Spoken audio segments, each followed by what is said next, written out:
So today, again, you through how to use Chatdesk.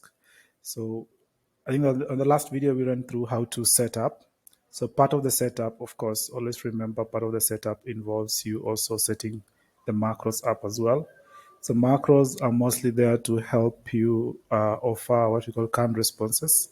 So canned responses just to help in terms of reducing how many times the agent has to type the same type of response. So you can be able to come up with specific macros that an agent can be able to use.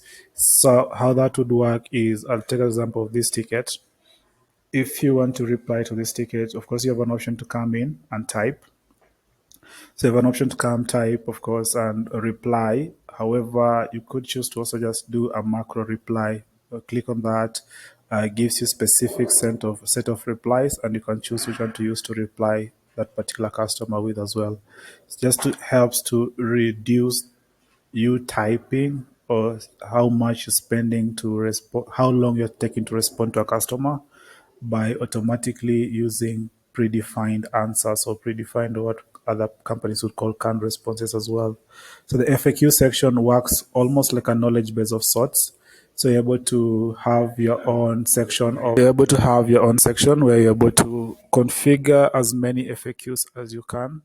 This would come really in handy. Like setting up FAQs comes really in handy, especially when you have new hires or hires that want to confirm with other people on how something is being handled, or hires that are fresh and need a knowledge base to confirm specific bits about your services, specific bit about your product, so that they can always learn on the job.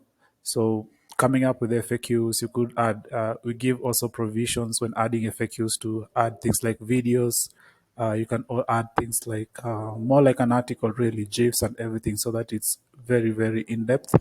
There's a bot builder section which we'll cover on our next conversation. Really, I think we'll do another section, a different video that shows how to configure bots. So the bots would work for social media, so mostly ticket sources that are text based. That is social media and social apps and social chat apps like WhatsApp, Facebook, and the rest. So this would help guide anyone that comes to, or just a flaw, a typical flaw on anyone asking something as easy as how do I reset my password. So instead of having an agent do that, you could be able to set up a bot and come up with a flow. So a bot that would work for you for different types of flows or when different types of questions are asked as well. However, as I mentioned, we'll cover this in a different segment, really, where we show you how to create templates for the bot templates and how you can be able to use them for specific purposes or automate some mundane tasks as well. For now, let's focus more on tickets. So on a ticket, just an example, as this ticket over here, let's put this over here, which is a message from Facebook from a potential customer or a customer, really. This one over here with an icon that shows WhatsApp, means this came from WhatsApp. Down here, you have a different icon that shows this came from the web, WhatsApp again, email ticket, and all that kind of information also as well. So one of the beautiful things that we have, or the biggest differentiator on our tickets, you'll notice most of these things are the same, really. However, you have what you call sentiment analysis over here. Just right over here, you have what we call sentiment analysis, which is usually our biggest differentiator. So on any ticket that comes in, Bonga has an inbuilt AI called Nia. So Nia would run sentiment analysis on the ticket, and it's able to tell you if the customer is speaking positively, negatively, or the customer is frustrated with your services. And based of that, it's also able to help you prioritize the customer issue.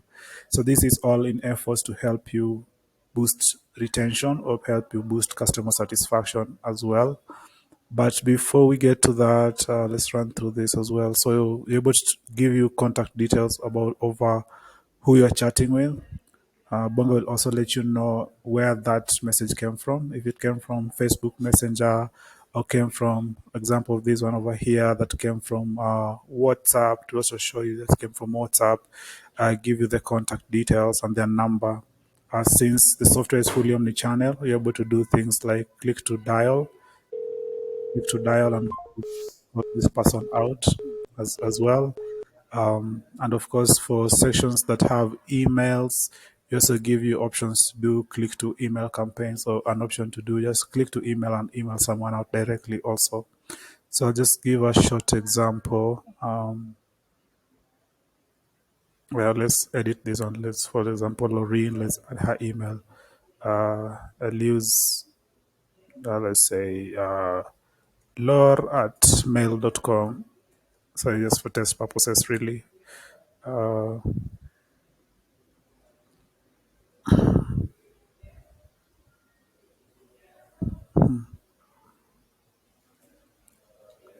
okay, this is for test purposes, people, so not so much. Just for example, this, of course, you can be able to do click to call directly from here. You can also be able to do click to email. So when you click on the email, so what happens will be, there'll be a pop-up.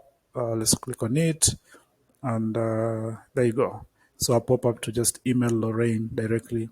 It might so happen you're talking to Lorraine over here, and she asks, send me this information that is sensitive and you can't share through social media. So just choose to click on that and send her that information via email as well.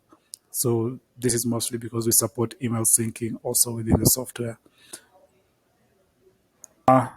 So back to it, you'll notice closing a ticket. So let's run through closing a ticket. So for example, if I want to close the ticket, I'll just say, for example, assuming I'm chatting to Lorraine, of course, I'll ask any other thing I can help with, or should I?